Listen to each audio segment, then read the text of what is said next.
Dit weekend wie het nog raak. In Jesterbierum ontsteert er in een bus een woordenwisseling tussen een chauffeur van Arriva en een 39-jarige passagier. De situatie rent uit de hand en de chauffeur wordt uiteindelijk bedriegen en slaan. De politie moet zelfs ingrijpen om de reiziger aan te houden. In uw provincie worden chauffeurs wel vaker confronteren met geweld. Nou, ik werd eigenlijk bedreigd door twee jongens.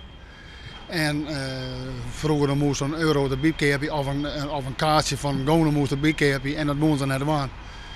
En dat sprutste ik haar boon. En dan steert ze eigenlijk achter me hier 2 ronden trouw en 1 gang erom. En dan steert ze eigenlijk achter me maar je shit houden. Maar de vinger dan, zo vooruit. En toen werd ik een toen werd ik in politie en toen had ik het dus eigenlijk zelf maar uit een letter.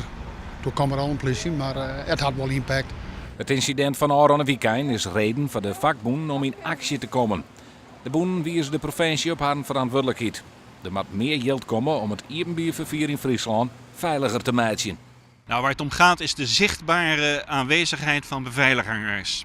Dat kan zijn meerijden, met name in de late diensten, de nachtdiensten of zo zijn heel belangrijk. Dat daar mensen bij zitten, niet alleen de buschauffeur.